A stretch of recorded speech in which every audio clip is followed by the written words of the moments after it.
वर्षांपूर्वी एका लहानशा शहरात एक खेळणीवाला राहत असे, ज्याचं नाव होतं जिपेटो. तो लाकडाची खेळणी बनवून विकत असे. त्याला आयुष्यात एकच दुःख होतं की त्याला मूलबाळ नव्हतं. एक दिवस जंगलात त्याला एक झाडाचा ओंडका सापडला, जो खेळणी बनवायला चांगला होता. अगदी छान आहे हे लाकूड. मी याचा एक छानसा पुतळा बनवतो. जिपेटो ते लाकूड घेऊन त्याच्या कार्यालयात गेला. एका टेबलावर ते लाकूड ठेवून त्याने पुतळा बनवायला सुरुवात केली. अचानक काहीतरी विचित्र घडलं. त्या लाकडातून एक आवाज आला.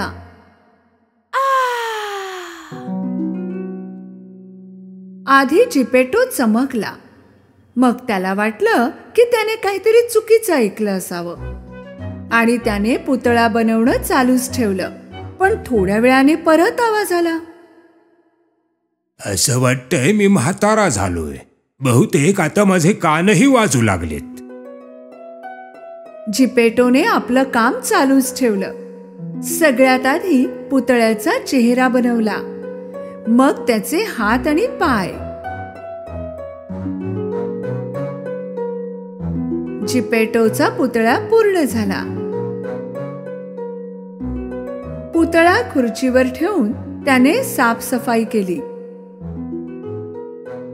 तेव्हाच त्याला एक आवाज आला. हॅलो. जिपेटोने इकडे तिकडे पाहिलं, पण त्याला पुतळ्याशिवाय आणखी कोणी दिसलंच नाही. म्हणून तो त्याचं काम करतच राहिला. थोड्या वेळाने त्या पुतळ्याने खुर्चीवरून खाली उडी मारली आणि तो नाचू लागला. हे पाहून जिपेटोचं डोकंच फिरलं. अरे बापरे, हा पुतळा बोलतोय आणि डोलतोय. हा लहान मुलगा नव्हता, तरी लहान मुलासारखा हसत बोलत आणि नाचत होता. जिपेटोने त्याला उचललं. आजपासून तुझं नाव पिनोकिओ आहे बरं का माझ्या बाळा. जिपेटो आणि पिनोकिओ आनंदाने राहू लागले. पिनोकिओचं शाळेत जायचं वय झालं, पण जिपेटोकडे त्याच्या वह्या पुस्तकांचे पैसे नव्हते. म्हणून जिपेटोने त्याचा कोट विकून ते पैसे पिनोकिओला दिले. पिनोकिओ ते पैसे घेऊन शाळेकडे निघाला. रस्त्यातील सगळ्या लोकांकडे आणि दुकानांकडे पाहत. अचानक त्याला समोर एका जागी जरा गडबड दिसली. काय चाललंय हे पाहण्यासाठी तो गर्दीमध्ये गेला आणि सहजपणे तो पलीकडे पोहोचला. लहानसा होता ना तो. त्या बाजूला होता एक रंगीबिरंगी मोठा तंबू, सर्कशीचा तंबू. तेथे एक जोकर तिकीट घेण्यासाठी लोकांना हाका मारत होता. पिनोकिओला पाहायचं होतं की आत काय आहे, पण जोकरने त्याला थांबवलं आणि म्हणाला, आत जाण्यासाठी पैसे लागतात. पिनोकिओला ते पैसे आठवले जे जिपेटोने त्याला शाळेसाठी दिले होते. पैसे आहेत माझ्याकडे. त्याने ते पैसे काढले आणि जोकरला दिले. तंबूमध्ये खूप मजा येत होती. त्याने तेथे काही पुतळे पाहिले जे स्टेजवर नाचत होते. अरे वा, हे दोघेही लाकडाचे आहेत. पिनोकिओ सुद्धा स्टेजवर चढून त्यांच्या सोबत नाचू लागला. पण हे तेथे उभ्या असलेल्या प्रेक्षकांना आवडले नाही. सर्कशीचा मालक, जो वरून त्या पुतळ्यांना दोरीने नाचवत होता, खूप खुश झाला एक जिवंत पुतळा पाहून. अरे वा, किती छान. दोरी शिवायचा हा पुतळा. हा तर मला अगदी मालामाल करून टाकेल. शो संपल्यावर त्याने पिनोकिओला पकडलं आणि बंदी बनवलं. पिनोकिओला खूप दुःख झालं की त्याने जिपेटोचं ऐकलं नाही आणि शाळेत गेला नाही, आणि तो रडू लागला.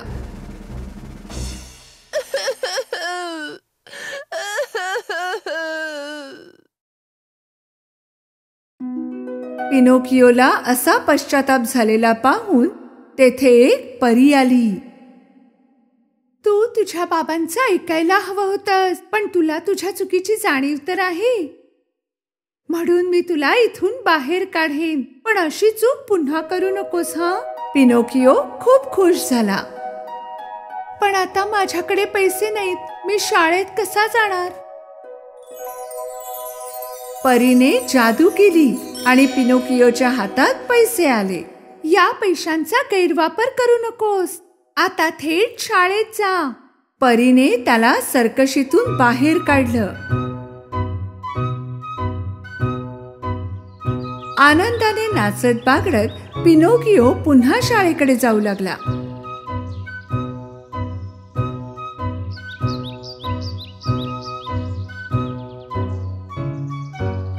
त्याला एवढा आनंदात पाहून चतुर कोल्हा आणि त्याचा मित्र वेडा बोक्याने त्याला रस्त्यात गाठलं आणि त्याचे पैसे लाटण्याची योजना बनवली. अरे बाबा, एवढ्या आनंदात कुठे बरं निघालायस? मी माझ्यासाठी वह्या पुस्तके घ्यायला चाललो आहे. अरे एवढ्याशा पैशांमध्ये तुला कोण देणार? मी तुला यापेक्षाही खूप जास्त पैसे देऊ शकतो. मला काय करावं लागेल? तुझ्याकडचे पैसे आमच्याकडे दे, आम्ही ते जादूच्या शेतात पेरतो. मग तुझ्याकडे सुद्धा तुझं स्वतःच पैशाचं झाड असेल. जेव्हा तुला गरज असेल तेव्हा त्यावरचे काढत जा. भोळ्या भाबड्या पिनोकियोने कोल्ह्यावर विश्वास ठेवून पैसे देऊन टाकले.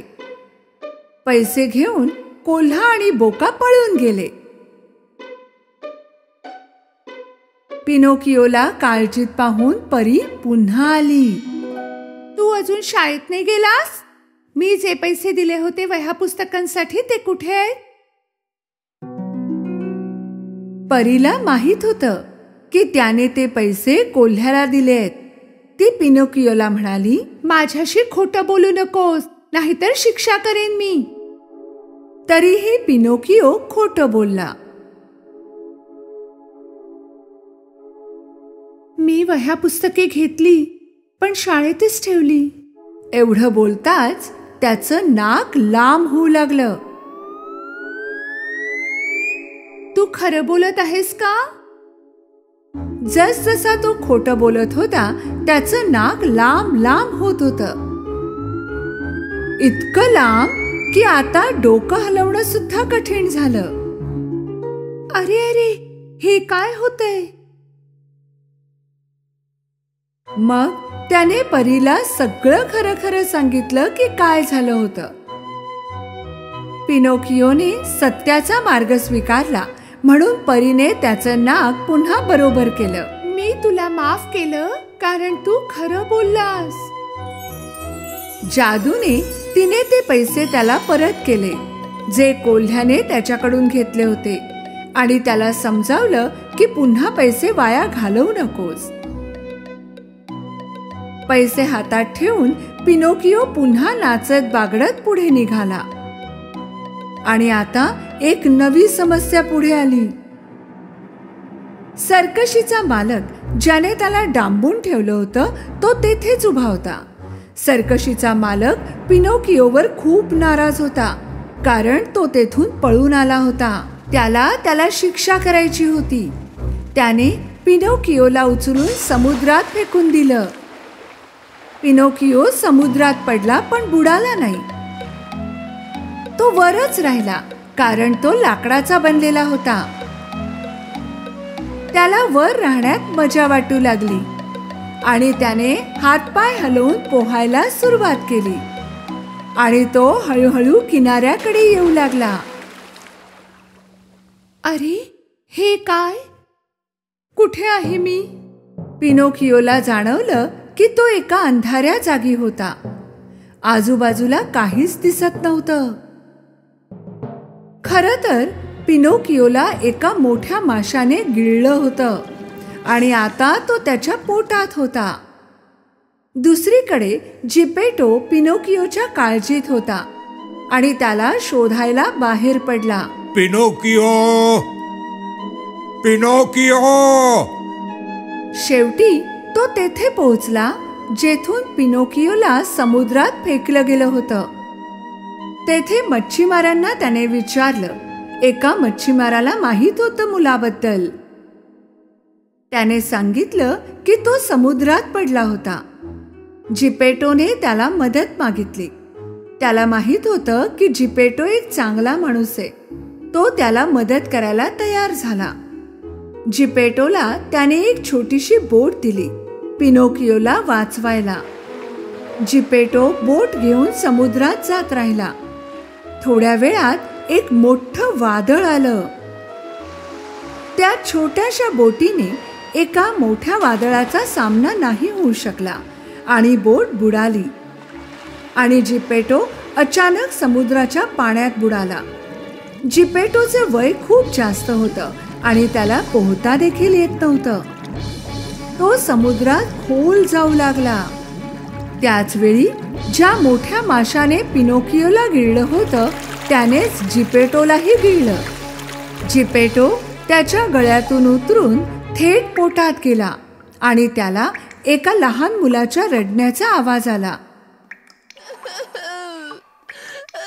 अचानक त्याने तो आवाज ओळखला. पिनोकियो, सापडलास माझ्या बाळा.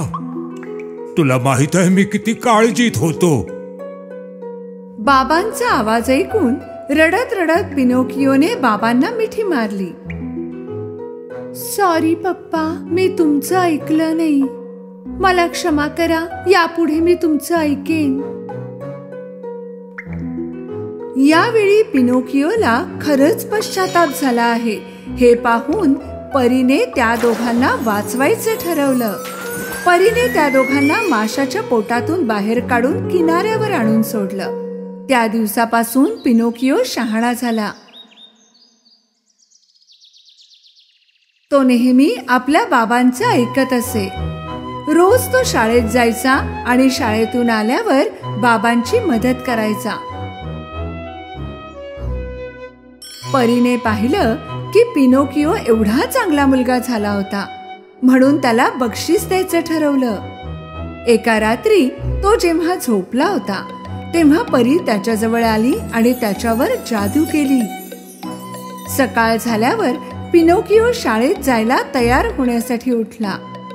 उठताना त्याला जाणवलं की काहीतरी वेगळं आहे. त्याने त्याचे हात पाहिले, मग शरीर पाहिलं. त्याला आश्चर्य वाटलं. तो आता लाकडाचा राहिला नव्हता. तो इतर माणसांसारखाच होता. तशीच त्वचा होती. तो उडी मारून त्याच्या बाबांकडे गेला. पप्पा, पप्पा, माझ्याकडे बघा.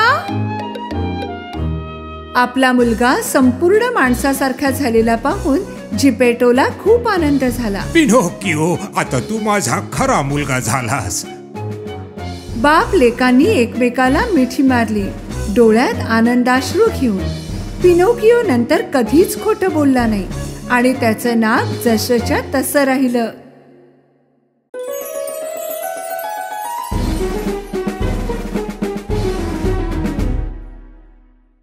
दूर देशात एक चक्कीवाला आपल्या 3 मुलांसोबत राहत होता.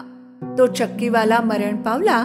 त्याने आपल्या 2 मुलांसाठी चक्की ठेवलेली होती आणि त्याच्या सर्वात लहान 3ऱ्या मुलासाठी एक बोका. त्याचा लहान मुलगा खूप नाराज होता. तो ही गोष्ट मानायला तयारच नव्हता की त्याच्या बाबांनी त्याच्यासाठी फक्त एक बोका ठेवला होता. पण अचानक असं काही घडलं जे खूप विचित्र होतं. त्या बोक्याने उलट उत्तर दिलं. तुम्ही माझ्या बाबतीत चुकीचा विचार करताय. मी तुमच्यासाठी तुम्हाला वाटतंय त्यापेक्षाही जास्त उपयुक्त ठरू शकतो. लहान मुलगा बोक्याला बोलताना पाहून आश्चर्यचकित झाला आणि तो चाचरत म्हणाला, तू हे कसं शक्य आहे? जर तुम्ही मला एक गोणी, एक हॅट आणि एक बुटांचा जोड आणून दिला तर मी दाखवीन तुम्हाला कसं ते. आश्चर्यचकित होऊन मुलगा विचार करू लागला की जर हा बोका बोलू शकतो तर याला नक्कीच काहीतरी माहित असणार. ठीक आहे, बघूया तू काय करू शकतोस.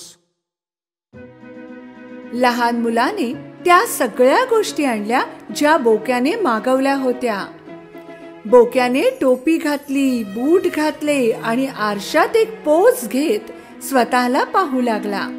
मग त्याने लेट्यूसचा गुच्छ आणि एक गाजर त्या पोत्यात टाकलं आणि तो निघाला.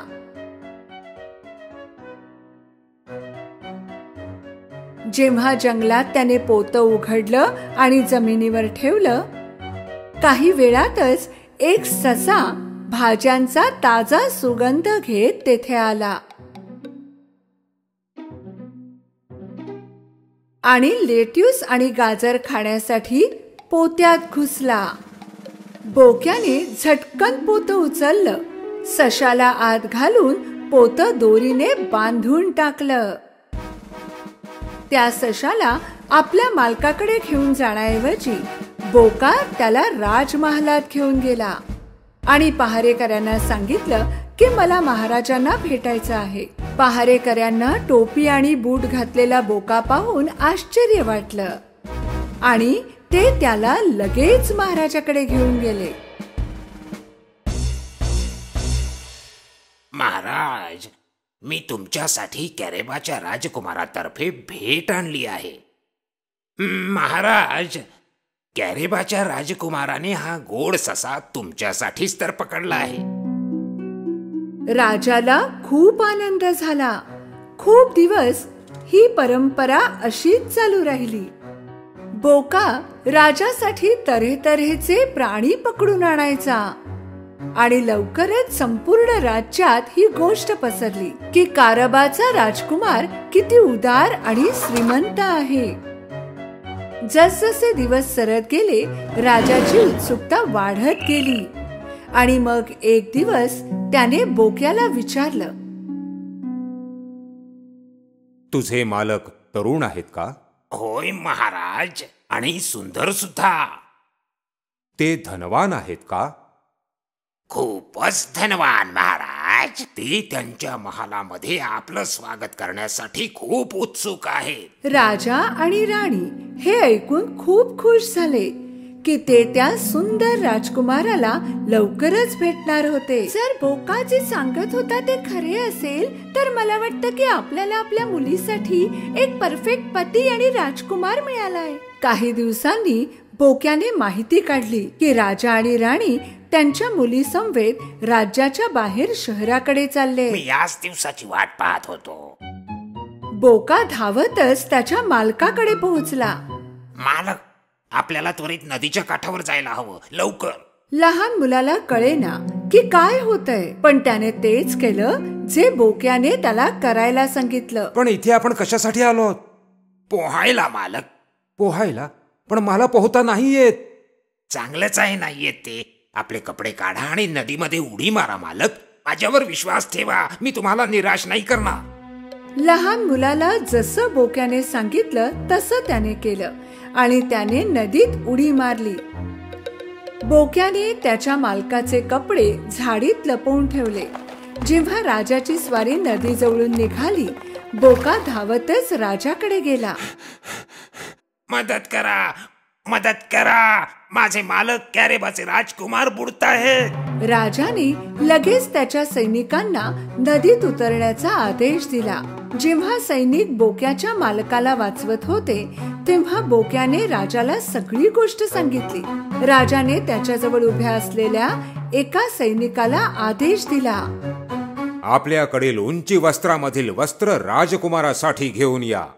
नवीन कपडे घालून बोक्याचा मालक खरंच राजकुमार दिसू लागला.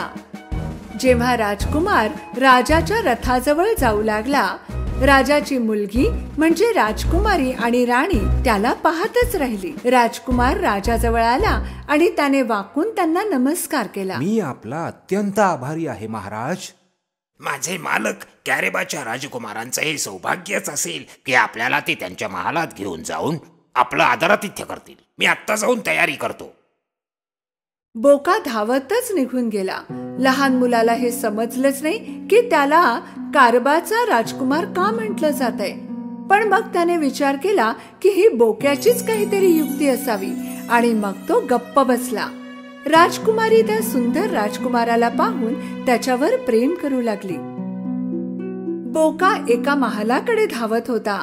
जो एका राक्षसाचा होता. रस्त्यात बोक्याने शेतकऱ्यांना ओरडून सांगितलं, महाराज येत आहेत. जर त्याने तुम्हाला विचारलं की ही जमीन कुणाची आहे तर सांगा की कॅरेबाच्या राजकुमाराची आहे, नाहीतर ते तुम्हाला शिक्षा करतील. बोका धावत होता आणि त्यातच जे रस्त्यात दिसतील त्यांना धमकावत होता. जेव्हा महाराजांची स्वारी तेथून जात होती, सगळ्यांनी घाबरून तेच सांगितलं जे बोक्याने त्यांना सांगायला सांगितलं होतं. राजाला आश्चर्य वाटलं की राजकुमाराची एवढी जमीन आहे आणि ते खूप खुश झाले. त्याच वेळी बोका त्या राक्षसाच्या महालात पोहोचला आणि त्याने दरवाजा वाजवला. एक मोठा आवाज करत दरवाजा उघडला. राक्षसाने एक टोपी आणि बूट घातलेला बोका पाहिला. त्याला आश्चर्य वाटलं. जेव्हा तो बोलू लागला तेव्हा त्याला आणखी आश्चर्य वाटलं. सुप्रभात मालक. अरे अरे, कोण आहेस तू आणि माझ्या महालामध्ये का म्हणून घुसलाय? बोक्याने त्याच्या युक्तीला आकार द्यायला सुरुवात केली. मी तुम्हाला सगळं समजावून सांगतो. मी महाराजांचा निष्ठावान सेवक आहे आणि महाराजांनी मला तुमच्या अद्भुत जादूविषयी खूप सांगितलं होतं. होय, आणि ते खरं आहे. मग मला सांगा, तुम्ही एका खूप मोठ्या सिंहाचं रूप घेऊ शकता? नक्कीच घेऊ शकतो. हे तर माझ्यासाठी खूपच सोपं आहे. त्या राक्षसाने त्याच्या अद्भुत जादूचा वापर करत एका मोठ्या वाघाचं रूप घेतलं. ठीक आहे, एवढं पुरेसं आहे. राक्षस पुन्हा त्याच्या वास्तविक रूपात आला.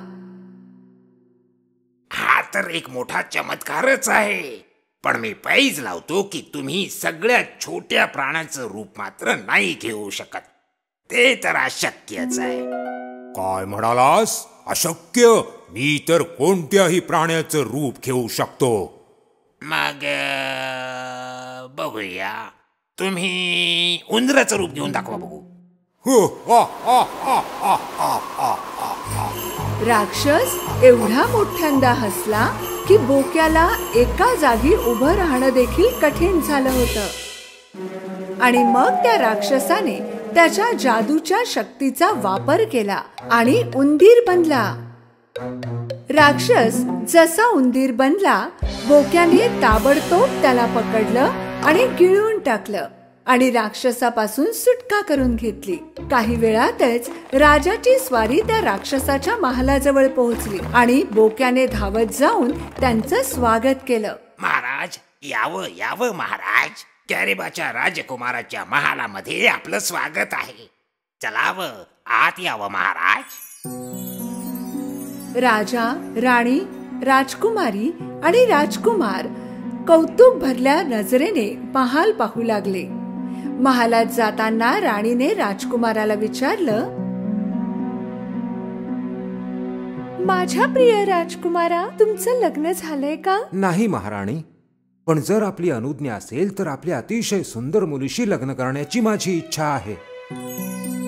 एका मोठ्या पाहुणचाराची तयारी केली होती त्या महालामध्ये.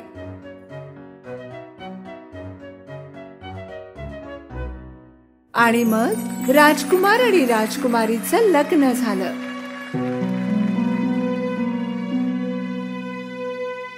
पाहिलंत मालक, मी सांगितलं होतं की मी खूपच उपयुक्त ठरू शकतो. त्या दिवसापासून बुटातील बोका त्याच्या मालकाचा सगळ्यात प्रामाणिक सेवक बनला आणि ते सर्व त्या महालात आनंदाने राहू लागले.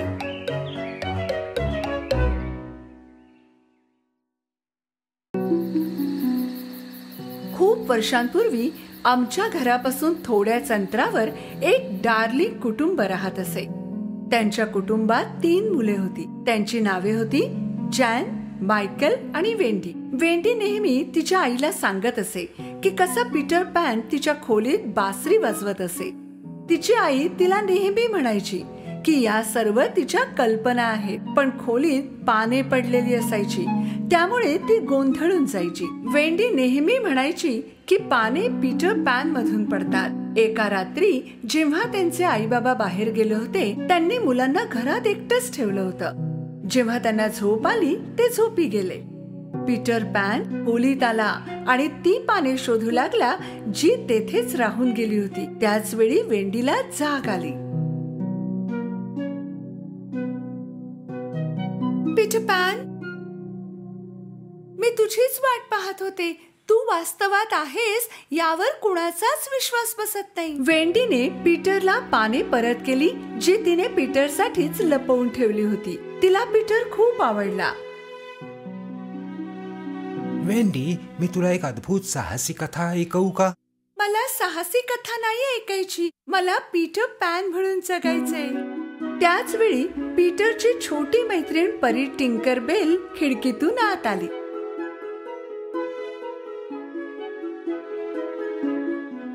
मला वाटलंच होतं तू इथेच भेटशील. तू माझ्याशिवाय एका नव्या साहसाची तयारी करत आहेस का? तुला माहित आहे की तुझ्याशिवाय काही करणं माझ्यासाठी अशक्य आहे. वेंडीने तिच्या भावांना उठवलं. त्यांनी पीटर पॅन आणि टिंकर बेलकडे आश्चर्याने पाहिलं. चला, तुम्ही उडण्यासाठी तयार आहात?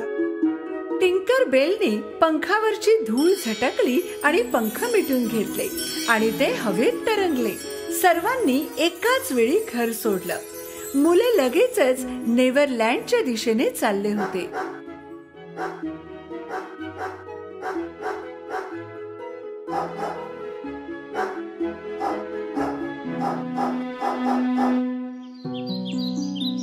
खूप मोठा प्रवास केल्यावर ते नेव्हरलँडला पोहोचले आणि तेथे ते होते.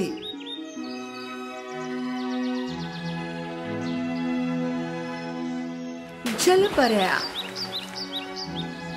जंगली प्राणी, भारतीय समुद्री डाकू आणि हरवलेली मुले देखील होती. त्या सर्वांमध्ये सगळ्यात भयंकर होते captain Hook. Captain Hook Peter पॅनचा शत्रू होता. याचं कारण हे होतं की एकदा जेव्हा ते दोघे लढत होते, पीटरने त्याचा हात कापला होता आणि एका भव्य मगरीने तो खाल्ला होता. त्याच्या हातात जे घड्याळ होतं तेही गिळलं होतं आणि त्यामुळे मगर नेहमी टिक टॉक आवाज करत असे. म्हणून कॅप्टन हुकला नेहमी आधीच जाणीव व्हायची की मगर जवळपास आहे, तिच्या टिक टॉक आवाजामुळे. डेकवर त्याच्या दुर्बिणीने चहूबाजूला पाहताना कॅप्टनला समोरच्या पहाडावर पीटर पॅन मुलांसोबत दिसला. त्याने ताबडतोब त्याच्या माणसांना तोफ गोळ्यांना आग लावण्याचे आदेश दिले. पीटर पॅन आणि मुलांना तोफेपासून वाचणं कठीण होतं. टिंकरबेल, तू मुलांना एखाद्या सुरक्षित जागी घेऊन जा. मी हुकचा सामना करतो. टिंकरबेल वेंडीचा तिरस्कार करत असे, म्हणून ती वेंडीला पीटर पॅन पासून दूर ठेवू पाहत होती. काहीतरी बहाणा करून तिने वेंडीला तिथेच पहाडावर सोडून जॅन आणि मायकलला समुद्री तटावर एका सुरक्षित जागेवर घेऊन गेली. द्वीपावर राहणाऱ्या एका हरवलेल्या मुलाने वेंडीला दूरवरून पाहिलं आणि शत्रू समजून घायाळ केलं.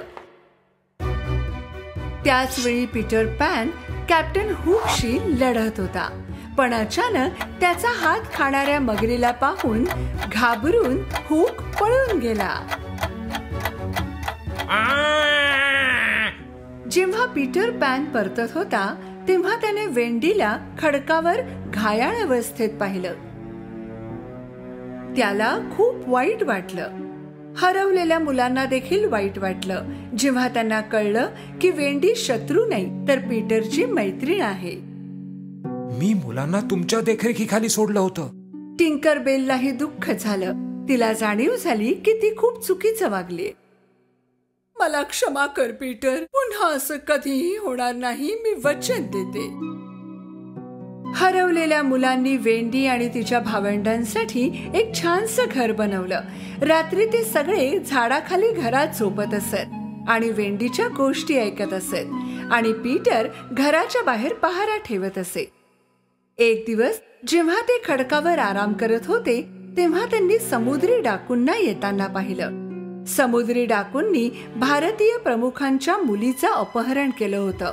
पीटर पॅन आणि मुले प्रमुखाच्या मुलीला वाचवायला गेले. त्यांच्यात आणि समुद्री डाकूंमध्ये एक मोठं युद्ध झालं. शेवटी त्यांनी मुलीला वाचवलं आणि तिला प्रमुखांकडे घेऊन गेले. त्यानंतर भारतीय, पीटर पॅन आणि हरवलेली मुले यांच्यात चांगली मैत्री झाली. एवढंच नाही तर मुख्यमंत्र्यांनी मुलांच्या रक्षणासाठी त्यांच्या 2 श्रेष्ठ माणसांना पीटर पॅन बरोबर राहण्याचे आदेश दिले. साहजिकच कॅप्टन हुक याबाबत रागावले होते. एक दिवस मी तुला हरवेन पीटर पॅन, आणि तू वाचू शकणार नाहीस. एका रात्री जेव्हा वेंडी तिच्या कुटुंबाची कथा सांगत होती तेव्हा पीटरला जाणीव झाली की तिला आणि तिच्या भावंडांना कुटुंबाची किती आठवण येत होती. म्हणून तो म्हणाला की जर त्यांना हवं तर ते परत जाऊ शकतात, पण त्यांनाच तिथे राहायचं होतं. जेव्हा ते लांबच्या प्रवासासाठी सामान बांधत होते तेव्हा समुद्री डाकूंनी त्यांच्यावर हल्ला केला. भारतीयांसाठी जाळं पसरून त्यांना पकडल्यानंतर समुद्री डाकूंनी मुलांना पकडलं. पीटर पॅन घरी झोपलेला होता आणि मुलांसोबत काय काय घडलं याची त्याला जाणीवच नव्हती. कॅप्टन हुकने त्याला झोपलेलं पाहिलं होतं, पण तो पीटर पॅनच्या घराचा दरवाजा उघडू शकला नाही.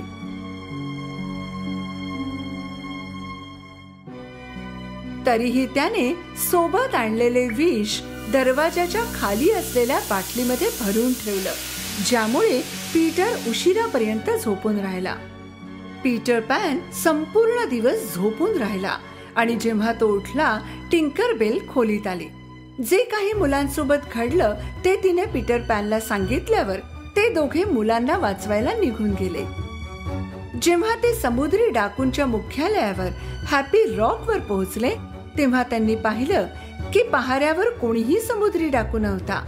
जेव्हा ते खडकांच्या दुसऱ्या बाजूला गेले तेव्हा तेथील दृश्य पाहून चकित झाले. वेंडी, जॅन, मायकल आणि हरवलेली मुले सगळ्यांना खांबांना बांधलेलं होतं आणि कॅप्टन हुक हातात मशाल घेऊन उभा होता. तुझी शेवटची इच्छा सांग.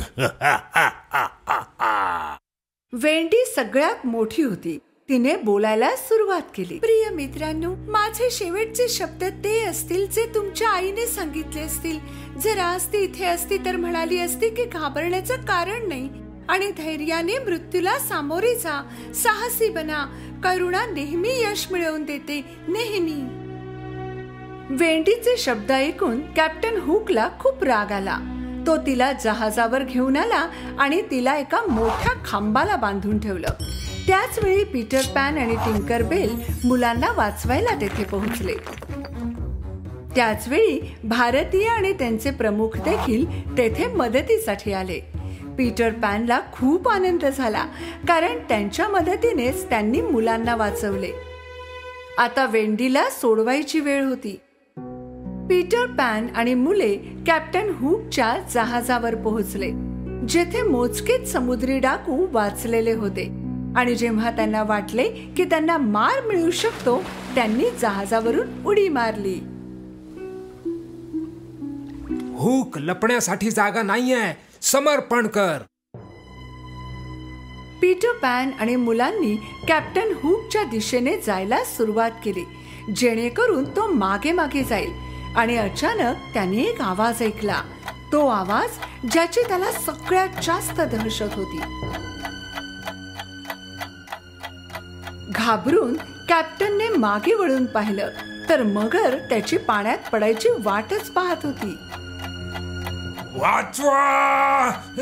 पापणी लवते न लवते तो नावेच्या दुसऱ्या बाजूला पळाला आणि त्याने पाण्यात उडी घेतली. शक्य तितक्या लवकर त्याने पोहायला सुरुवात केली. पीटर पॅन आणि मुले हसू लागली. त्या क्षणानंतर हुकचे जहाज आता मुलांचे होते आणि त्यांचा कॅप्टन पीटर पॅन होता. आम्ही तुमच्या आदेशासाठी तयार आहोत कॅप्टन पीटर. चला निघूया. मुलांनी दोरखंड खाली उतरवले आणि शिडा आपल्या सर्व शक्तीनिशी उचलली गेली. टिंकरबेल, चला उडूया डार्लिंग कुटुंबाकडे. मुले हे ऐकून खूप खुश झाली. वेंडी, जॅन, मायकल त्यांच्या आईबाबांकडे जाणार होते, ज्यांची त्यांना खूप आठवण येत होती. जेव्हा टिंकरबेलने पंखावरची धूळ झटकली, अचानक जहाज हवाई जहाज बनले आणि आकाशात उडू लागले. वेंडी घरी जाण्यासाठी आणि त्यांना पीटर पॅन, टिंकरबेल आणि नेव्हरलँड बद्दल सांगण्यासाठी उत्सुक होती. त्या दिवसापासून नेव्हरलँड त्यांचे दुसरे घर होते आणि पीटर पॅन त्यांचा सगळ्यात चांगला मित्र.